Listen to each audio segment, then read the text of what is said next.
summer of 2015. From a Volkswagen perspective, the automotive world seemed largely okay. The factories were humming, and engineers were working on high-performance projects such as the Golf R400 and luxury models like the next Phaeton. Then the diesel scandal struck, and Volkswagen was turned upside down. The fallout saw a strategic shift toward electric mobility and the culling of many high-performance programs. One that did survive, however, is the UP GTI. Okay, we'll drop the pretentious exclamation point that VW adds to the UP's name from here on out. It has taken VW an unusually long time to bring the UP GTI to market. We drove a prototype back in early 2012, and we were expecting a market launch by 2014. But 2014 came and went, and finally in mid-2016 we were treated to an 89-horsepower TSI version of the UP, fitted with a 1.0-liter 3-cylinder, a 5-speed manual, and a rather comfort-oriented suspension. Although we appreciated that lukewarm model, it was no GTI. But now the UP GTI has finally arrived. It stands on a wider track and 17-inch wheels and wears black and red exterior accents as well as a roof spoiler, making this car about as cheeky as a mini car can get. Inside, there is the characteristic plaid GTI fabric with red stitching on sportier but still comfortable seats. Volkswagen points out that, at 114 horsepower, the UP GTI is about as powerful as the European version of the original Mark I Golf GTI, sold as the Rabbit GTI in the States.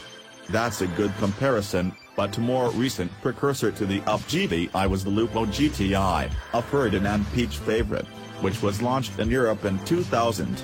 With 123 horsepower and brimming with then high-tech features such as big xenon lights and aluminum body parts, it was the coolest car in the segment. It's fast becoming a collector's item in Europe.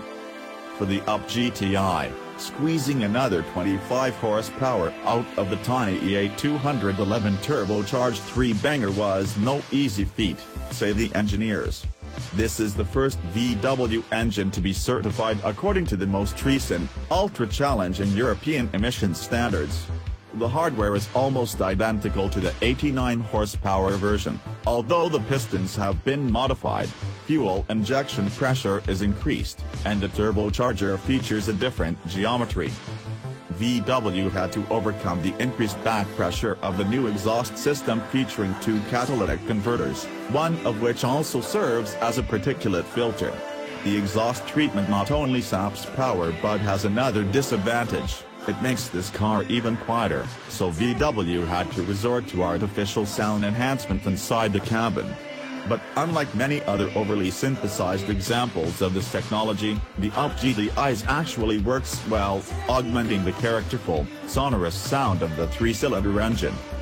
We wish the engine's response was more aggressive, but turbo lag at least is kept largely at bay. The peak of 148 pounds-to-foot of torque is available from 2,000 to 3,500 revolutions per minute, but the 3-banger still excels when revved beyond 4,000 revolutions per minute. In the upper reaches of the TAC, the engine feels lively and sporty. The only transmission offered is a 6-speed manual, which is exclusive to the GTI, and it works beautifully. However, straight-line performance remains rather modest. The UP GTI can reach 62 miles per hour in 8.8 seconds, according to its maker, and tops out at 122 miles per hour.